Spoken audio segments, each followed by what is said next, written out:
말씀 함께 읽도록 하겠습니다.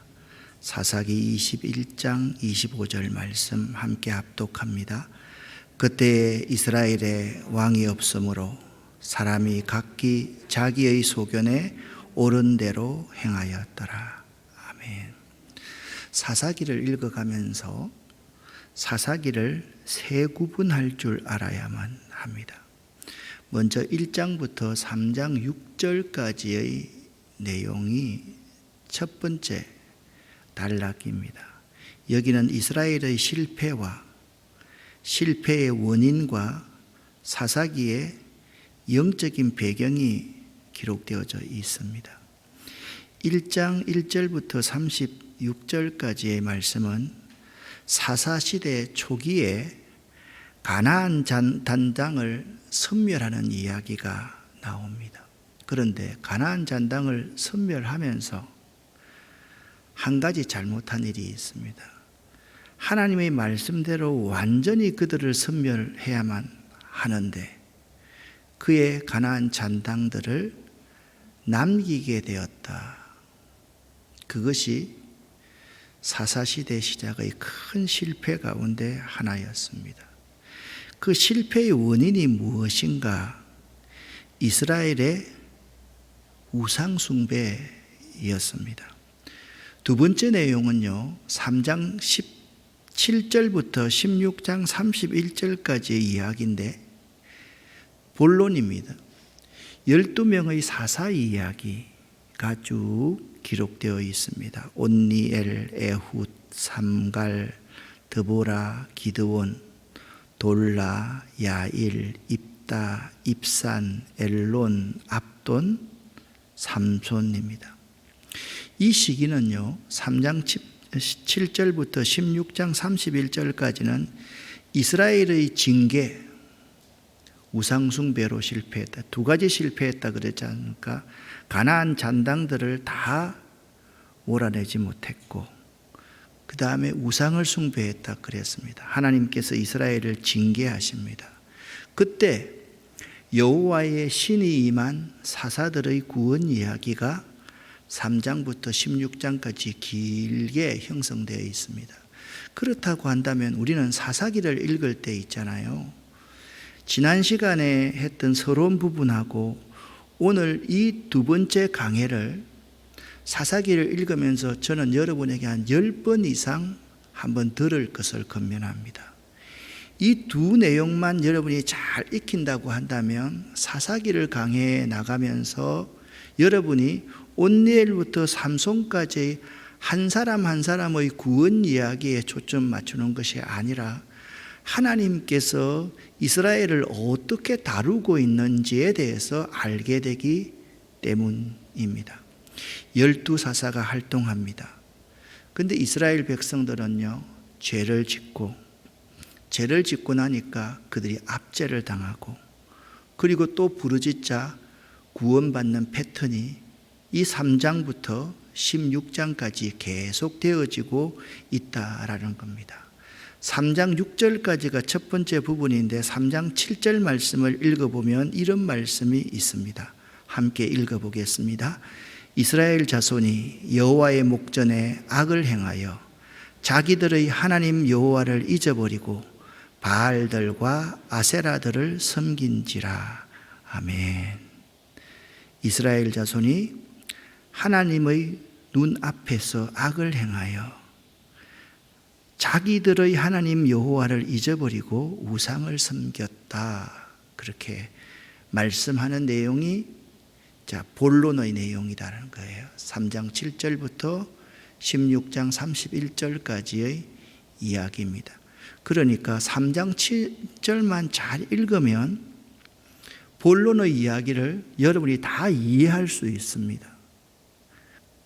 이 사사기에요, 나타난 형식의 윤곽의 핵심 단락은 2장 11절에서 23절에 제시되어 있는데 이스라엘은요, 불순종과 심판, 회개와 회복이라는 순환 과정을 반복적으로 이렇게 겪습니다. 이스라엘 백성들은요, 하나님 앞에 이렇게 불순종합니다. 여기 이제 불순종을 하는데 불순종합니다. 불순종. 그러면 하나님께서 이스라엘 백성들을 심판하시죠. 그들이 하나님께 부르짖습니다. 회개합니다. 그리고 하나님은 그들에게 회복을 주십니다. 회복하고 나면 잠시 이들은 순종합니다. 하나님 앞에 잠시입니다. 조금 한순간입니다. 그냥 눈 하나 깜짝할 사이에 순종합니다. 그리고 하나님의 복이 무엇인지를 누리게 됩니다. 복을요, 누리게 되면 항상 부족해서 죄를 짓는 게 아니거든요. 여러분, 신앙생활 하다 보면요, 부족할 때 신앙생활 더 잘합니다. 그렇죠? 넉넉해지면요, 그때 우리가 하나님을 멀리하게 될 때가 참으로 많다라는 점입니다.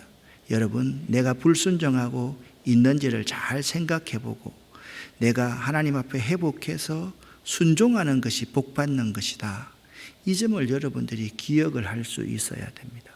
그런데 제가 볼 때 더 중요한 것은 뭐냐면 세 번째 단락입니다. 17장부터 21장까지는 사사시대의 혼란상에 대해서 이야기하고 있습니다. 여기에 유명한 이야기가 나옵니다. 앞으로 많이 다룰 겁니다. 미가의 우상숭배 이야기가 나오고요.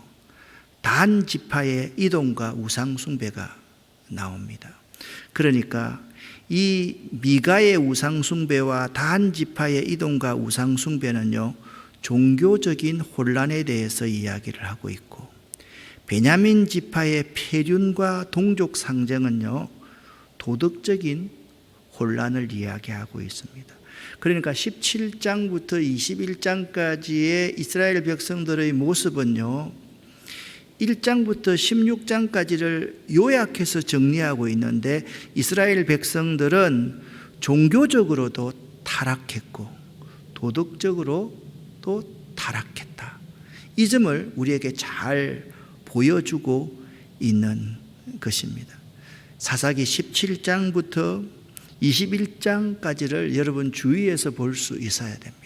제가 사사기를 여러분과 함께 강해하면서 초점을 맞출 부분은 1장부터 3장 6절, 3장 7절까지이고 그리고 17장부터 21장까지라고 말씀을 드릴 수 있겠습니다. 우리는 지금까지 사사기를 읽으면서 항상 12명의 사사에 초점해서 사사기를 강해해 가고 듣곤 이렇게 했는데 그 시대의 종교가 부패하고 그 시대가 도덕적으로 무너지면 그 나라가 어떻게 되는지에 대해서 우리는 깨달아 알아야만 하는 것입니다.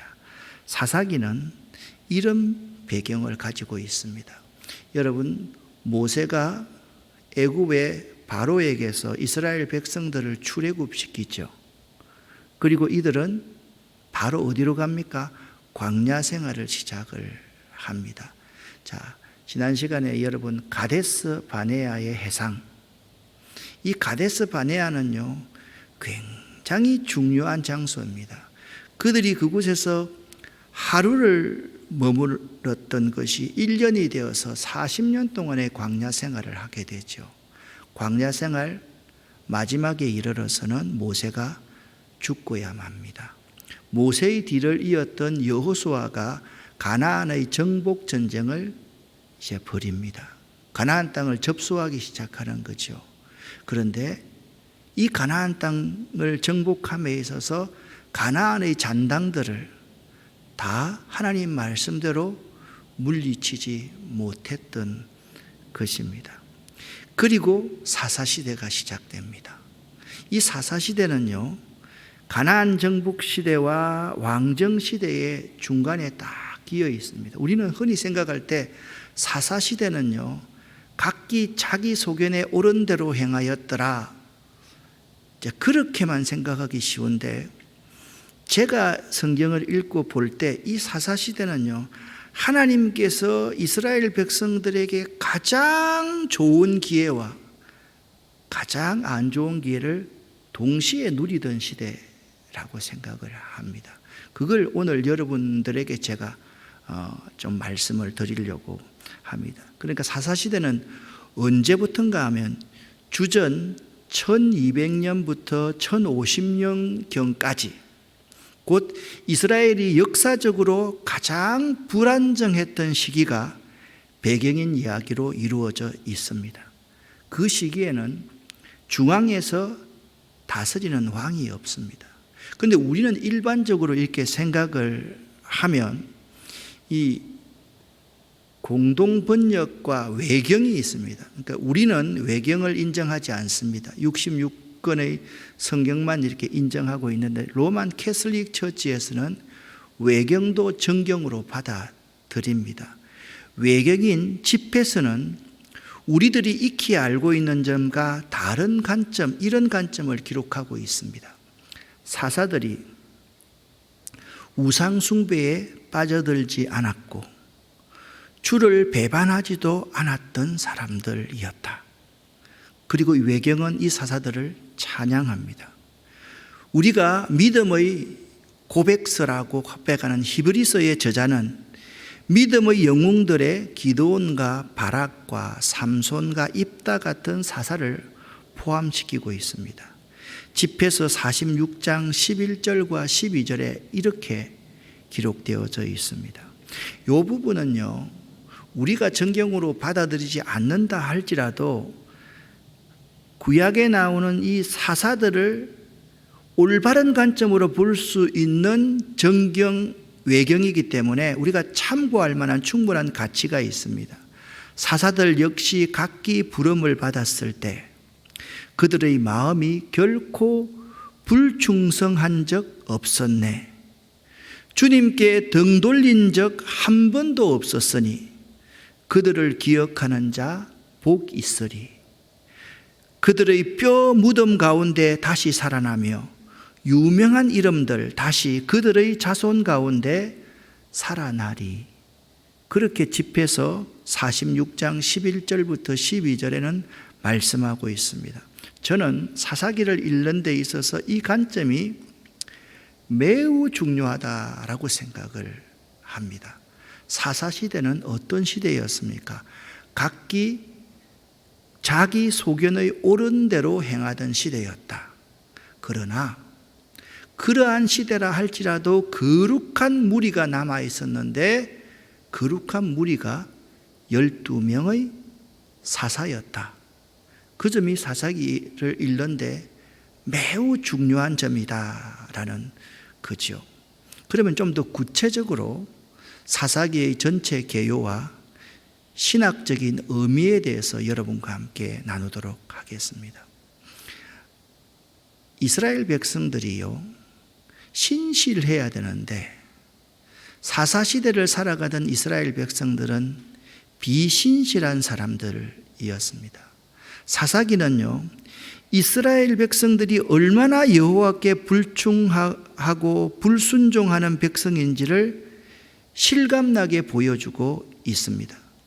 특별히 여러분과 함께 생각해 봤죠. 사사기의 본문인 3장 7절부터 16장 31절에는 이스라엘 백성들의 모습을 보면 똑같은 패턴으로 이루어지고 있는 것을 볼 수가 있습니다. 범죄하자 하나님이 진노하시고 그들이 압제받습니다. 그럴 때 하나님 잘못했습니다, 도와주세요 라고 부르짖으면 하나님이 구원하십니다. 그리고 그들은 다시 범죄합니다. 이게 무려 이 3장 7절부터 16장 31절까지 무려 6번이나 이 패턴이 반복되어져 나타나고 있습니다. 얼마나 그 백성들의 모습이 여호와께 불충성하고 불순종하는 백성인지를 우리가 깨달아 알 수 있는 내용이 3장 7절부터 16장 31절의 내용이다라는 것입니다. 그들은요, 어렵고 힘들 때만 하나님께로 돌아오고 다시 원래의 상태로 회복되면 언제 그랬느냐는 식으로 다시 옛날의 불순종의 상태로 돌아가는 모습이 사사기에 잘 나타나 있습니다. 제가 이 말씀을 드리니까 우리 모습 같지 않아요? 힘들 때만 하나님 부르짖고 다시 원상태로 회복되어서 좀 좋아지면 언제 내가 그랬습니까? 하는 식으로 다시 옛날보다 더 불순종의 상태로, 불충의 상태로 돌아가는 모습이 여러분과 저의 모습이더라. 사사 시대가 우리에게 교훈하고 있는 내용입니다. 사사기는요, 이스라엘의 죄악이 무엇인지를 잘 보여줍니다. 사사기 3장 7절 말씀 상반절에 읽었지만 이스라엘의 죄는 여호와의 목전에 악을 행한 것이다. 자, 지난 우리 주일날 여러분과 함께 말씀을 나누면서 앞서 행하시는 하나님 기억나십니까? 앞서 행하시는 하나님이 뭐라 그랬습니까? 하나님이 우리의 눈앞에서 행하신 하나님이다, 그 말입니다. 근데 그들이요, 하나님의 목전에서, 하나님이 보고 있는 데서 악을 행하였다라고 말씀하고 있습니다. 사사기 2장 11절 12절 말씀을 여러분과 제가 함께 읽어보겠습니다. 이스라엘 자손이 여호와의 목전에 악을 행하여 바알들을 섬기며 애굽 땅에서 그들을 인도하여 내신 그 열조의 하나님 여호와를 버리고 다른 신 곧 그 사방에 있는 백성의 신들을 쫓아 그들에게 절하여 여호와를 진노하게 하였으되 곧 그들이 여호와를 버리고 바알과 아스다롯을 섬겼으므로. 아멘. 그렇다면 이스라엘이, 이게 굉장히 중요한 부분입니다. 우리는 성경을 읽을 때 너무 단순하게 성경을 읽습니다. 이스라엘이 하나님 여호와를 완전히 버렸는가? 아닙니다. 결코 아닙니다. 단지 이스라엘은요, 하나님도 섬기고 바알 신도 함께 섬긴 것입니다. 그런데 여호와께서는 이런 행위를 이스라엘이 자신을 버린 것이라고 분명하게 말을 한다라는 거예요. 그러니까 그들은요, 여호와를 버린 것이 아니에요. 여호와는 이런 부분에서만 인정하고 바알은 어떤 신입니까? 풍요의 신 아닙니까? 세상의 신 아닙니까? 그러니까 신앙생활할 때 여호와를 섬기고 세상을 살아갈 때는 바알도 섬기는 것이 그렇게 나쁘지 않지 않느냐? 그렇게 생각하며 사는 사람들이 누구였다고요? 이스라엘 백성이었다라는 사실입니다. 이 현대에도요, 이 위세를 떨치고 있는 가나안 종교들이 참으로 많이 있습니다. 사사시대에 이스라엘 백성들을 유혹하여 그들을 무너뜨렸던 가나안 종교들은 오늘도 형태만을 바꾼 채 위세를 떨치고 있습니다. 현대는요, 우상을 가시적으로 만들어 놓고 섬기고 있지는 않기 때문에 우상을 섬기면서도 이를 인식하지 못하고 신앙생활을 하고 있는 것이죠. 여기에 맹점이 있습니다. 그런 점에서 우리들은 오늘의 가나안 종교는 어떤 형태로 나타나는가에 대해서 깊이 생각해 보아야만 합니다. 어떤 형태로 나타나는가? 첫 번째입니다. 지배 이데올로기를 숭앙하는 형태로 나타납니다.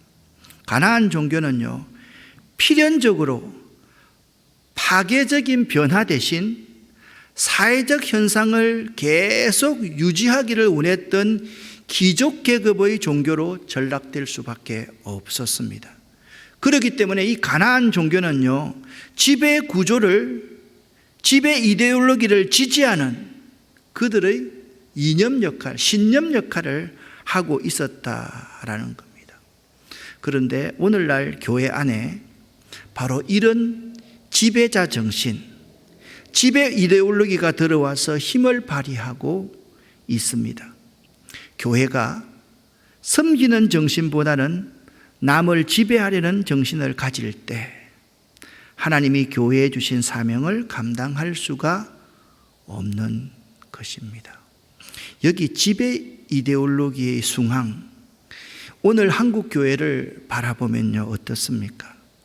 한국 교회의 기적적인 성장만을 믿고 남을 지배하려고 하지는 않았는가? 아니면 고난의 종의 사명을 교회의 사명으로 받아들이고 있는가? 이 점을 한번 질문해 보면 우리 한국 교회는 지배 이데올로기를 숭앙하는 종교로 타락해 버렸다라는 점을 알 수가 있습니다. 이 존 블라이트라는 분이 이런 말을 했습니다. 우리가 고난받지 않도록 하기 위해서 고난받으시는 그리스도를 원하였다. 우리의 평안이 방해받지 않도록 하기 위해서 자신을 낮추시는 그리스도를 원하는 것은 아닌가라는 말을 했습니다. 저는 참 맞다라는 생각이 듭니다. 교인들은 본질적으로 지배자를 숭앙하고 지배자의 이데올로기를 뒷받침하는 것이 종교가 되어서는 안 됩니다. 종교는 항상 낮은 자리에서 십자가를 지고 낮은 사람들과 함께 할 수 있는 것이 이 종교의 본질이기 때문에 그렇습니다. 자신을 낮추시는 그리스도를 따라가야만 합니다. 고난받으시는 그리스도를 따라가야만 합니다. 지배자들에 의해서 고난받고 지배자들의 논리를 종교가 뒷받침해 주는 것이 아니라 종교는 철저하게 이렇게 십자가를 지고 겸손하게 낮은 자리를 자처해야만 한다라는 것입니다. 자, 두 번째 나타나는 현상이 있습니다. 종교 혼합주의입니다. 말씀드렸는데요, 이스라엘 백성들은 바알을 섬길 때 여호와를 버린 것이 아닙니다. 다시 말씀드립니다. 이스라엘 백성들은 바알과 아세라를 섬길 때 여호와를 버린 것이 결코 아닙니다. 현대인들의 종교와 과학을 서로 다른 분야로 생각하는 것처럼 이스라엘 백성들은요, 여호와와 바알을 나란히 섬긴 것뿐이었습니다. 이스라엘 백성들은요, 여호와 신앙과 바알 종교가 상호 배타적이거나 모순된다고 보지 않았습니다. 그러니까 이렇게입니다. 십자가를 지는 삶과 이 땅에서의 부귀와 영화와 축복을 구하는 삶은 배타적이거나 모순되지 않는다. 이렇게 그들은 생각한 것입니다.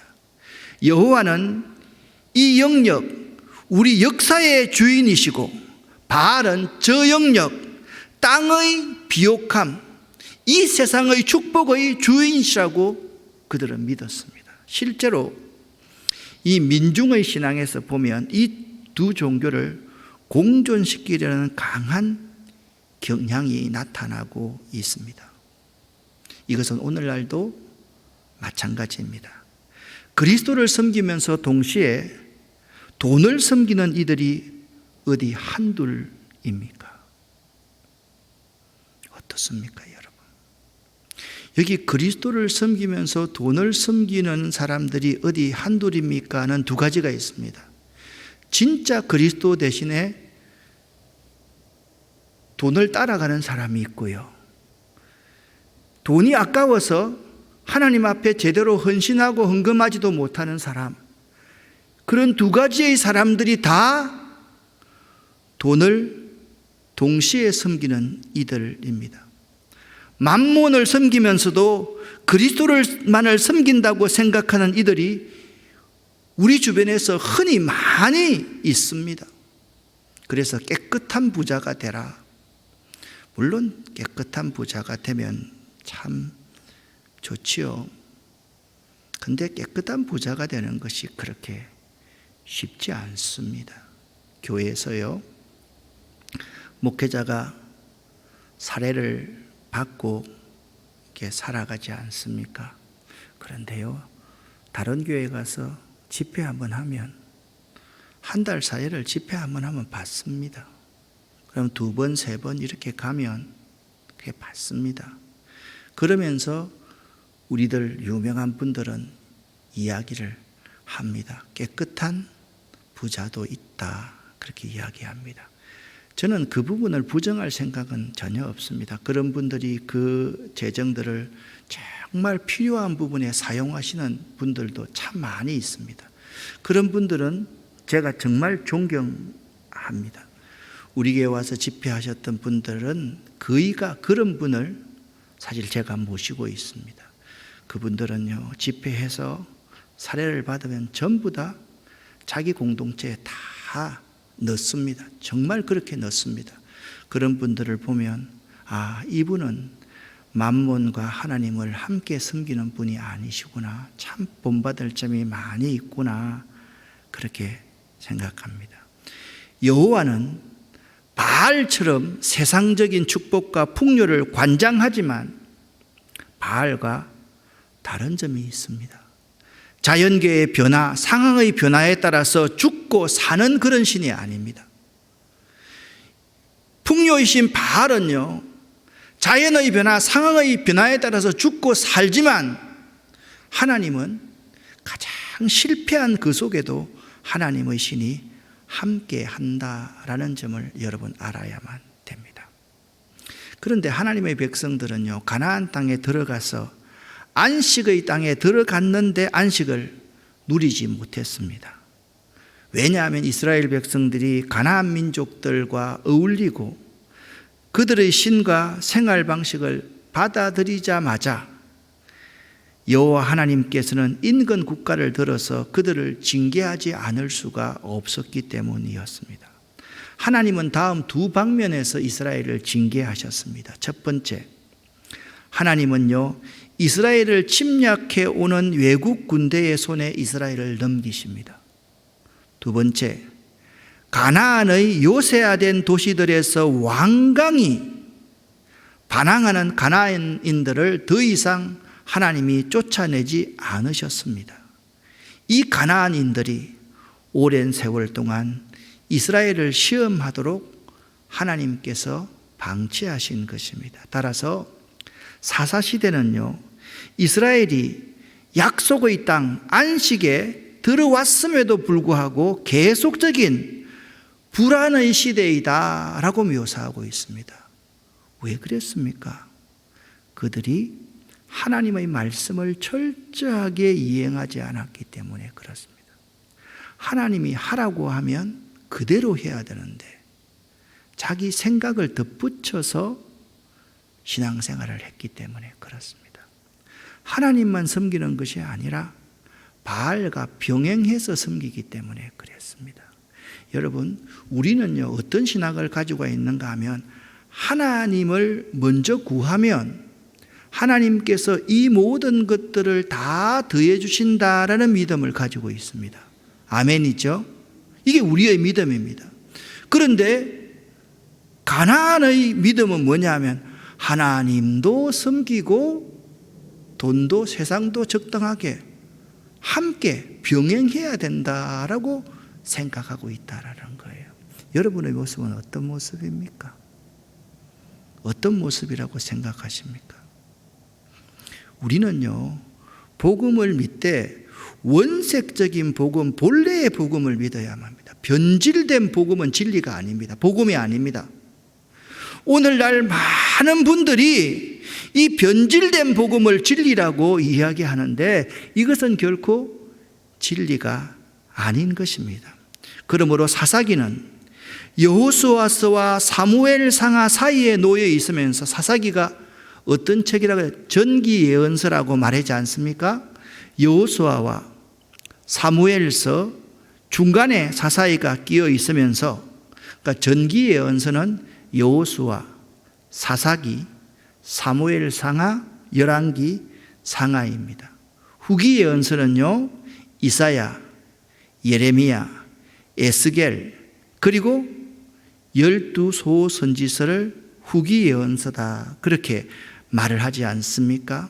사사기는요, 여호수아와 사무엘 상하 사이에 놓여 있으면서 이스라엘이 약속의 땅에서 그의 소명을 완수하는 데 완전히 실패하였으면 물론 결국은 약속된 안식을 누리지 못한 이유가 무엇이냐? 이스라엘의 불순종이 있음을 밝히는데 그 목적이 있습니다. 그러니까 약속된 안식에 들어가시면서도 레스트, 쉬어라, 좀 평안해라, 그렇게 들어갔음에도 불구하고 그들이 불순종함으로 말미암아서 안식을 누리지 못했다. 그 점을 이 여호수아와 사무엘서 사이에서 우리에게 가르쳐주고 있는 책이 사사기라는 것입니다. 사사시대가 이런 혼돈상을 보여주는 이유가 무엇일까요? 사사기의 저자는 그 이유를 그때 이스라엘이 왕이 없으므로 각자 자기 소견대로 행하였다라는 데서 찾고 있습니다. 이 구절은요, 지금까지는요, 부정적인 의미로만 해석되었습니다. 그런데 이 구절은요, 가만히 보면 긍정과 부정의 의미가 모두 함축되어 있음을 알아야만 합니다. 한편으로는 이스라엘의 왕이 없이 누구나 자기의 눈에 오른 대로 행동하는 평등사회예요. 각자 책임을 지는 사회라는 긍정적인 의미가 있습니다. 그러니까요, 이것은요, 각자가 다 책임을 지어서 하나님 앞에 야훼 하나님만 잘 섬기고 나가면 가장 아름다운 시대가 그 시대였다는 거예요. 다른 한편으로는 부정적인 의미인데 자기의 의지대로, 자기 눈에 오른 대로, 제멋대로 행동하는 사회가 되었다라는 거예요.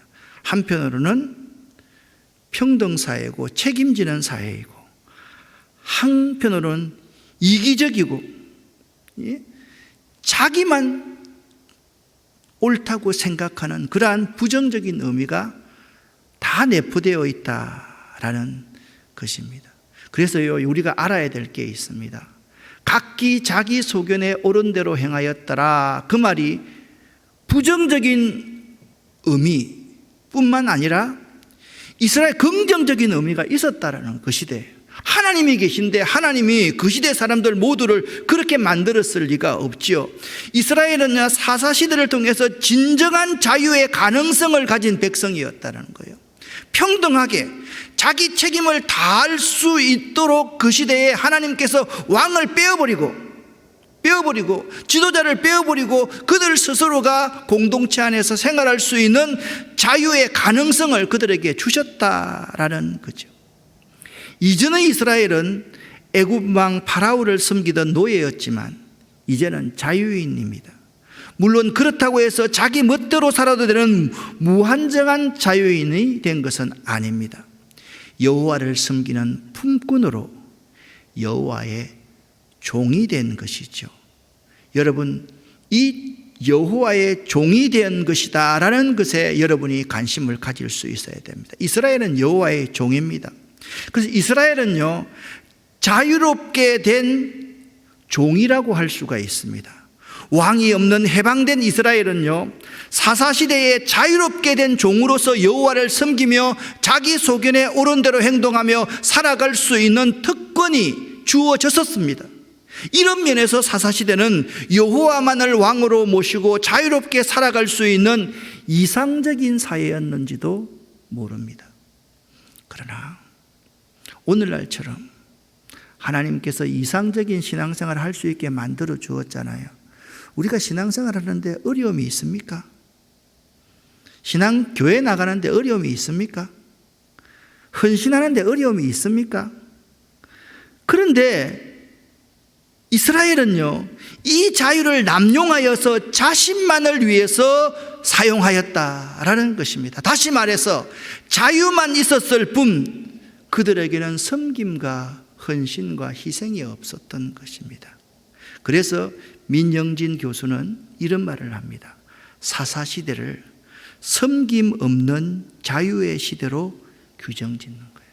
그러니까 섬김이 없는, 희생이 없는 자유의 시대는요, 이기성만 있잖아요. 개인주의만 있잖아요. 그것이 가장 큰 사사시대의 타락이었다라는 것입니다.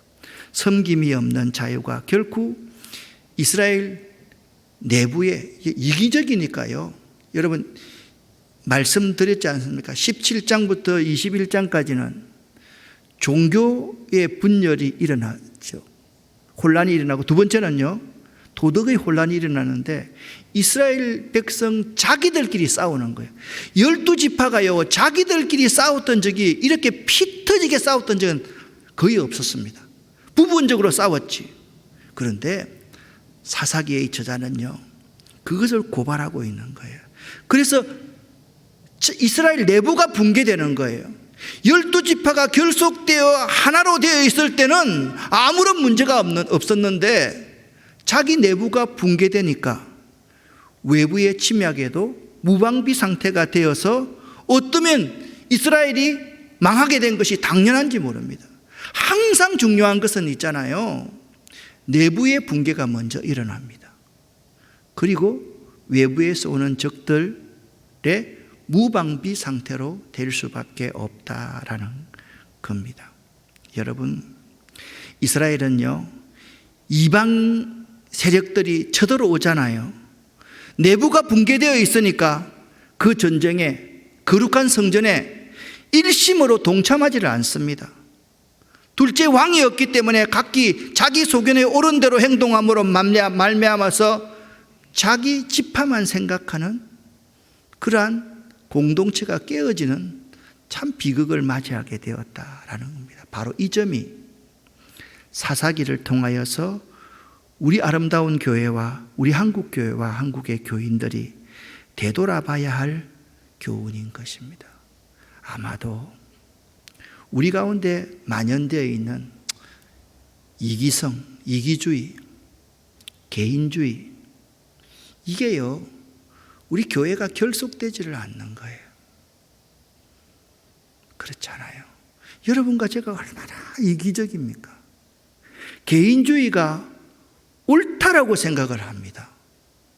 여러분, 참 중요한 것은 그리스도인들은요 공동체를 위해서 나를 희생하고 공동체를 살리기 위해서 내가 하나의 밀이 되는 집단이 그리스도인들입니다. 그렇지 않습니까? 여기서 내가 살고 나를 주장하고 나만 옳다고 생각하면 그것은 아니죠. 그리스도를 머리로 해서 우리 모두가 한 지체가 되는 이러한 교회 공동체가 안 되는 것이죠. 결국 사사기는요 하나님에 대한 이스라엘의 의존보다는 하나님으로부터 떠나려는 이스라엘의 독립심으로 인해서 나타난 역사적인 결과를 다루고 있는 거예요. 하나님께 독립하고 싶은 거예요. 따라서 이런 사사기의 특징을 자기중심성이다 라고 말할 수 있습니다. 사사기의 특징은 자기중심성입니다. 이게 죄입니다. 개인성입니다. 이기성입니다. 이게 죄입니다. 이스라엘 백성들에게 있어서 12지파가 하나가 되지 않으면 이스라엘 백성들이 무슨 힘이 있습니까? 무기가 있습니까? 자원이 있습니까? 인구가 많습니까? 아무것도 없죠. 그런데 그들이요 너무 자기중심적인 삶을 살아가려고 하고 있는 거예요. 그러니까 그 민족이 압제를 당할 수밖에 없는 거예요. 여기에서 왕이 필요하게 되는 것입니다. 이 부분은 다음 시간에 여러분과 함께 말씀을 나누도록 하겠습니다. 사랑하는 여러분, 여러분과 제가요 사사기를 1장부터 21장까지 이런 관점으로 한번 읽어 나가 보려고 합니다. 여러분과 제가 자기중심적인 신앙을 가지고 있으면요 우리 하나님의 교회가 하나가 되지 않아요. 이기적이고 개인적인 신앙을 가지고 있고요, 또 내가 하나님도 섬기고 바알도 섬기고 만몬도 섬기고 이렇게 함께 혼합주의가 되면요 이건요 가장 안 좋은 종교의 형태가 되는 것이에요. 여러분과 제가요, 이 복음을 회복할 수 있었으면 참 좋겠어요. 신앙을 회복할 수 있었으면 참 좋겠어요. 믿음이 무엇입니까? 오직 여호와의 목전에서 여호와만을 섬기며 여호와께만 예배하는 것. 할렐루야. 이러한 믿음을 여러분 가질 수 있기를 예수 이름으로 간절히 축원합니다. 기도하겠습니다. 하나님 아버지, 사사기 2번의 서론을 하면서 나 자신에게 이런 자기 중심적인 신앙만이 남아있음을 고백합니다. 내 가족만 생각하고, 내 교회만 생각하고, 내 사업만 생각하고, 나만 생각하는 하나님이 주신 이 놀라운 자유와 책임을 섬김에 사용하지 않고 섬기려도 하지 않는 우리들의 모습을 발견합니다. 하나님, 용서하여 주시옵소서. 저희들 바른 신앙 가질 수 있도록 도와 주시옵소서. 예수 그리스도 이름으로 기도드립니다. 아멘.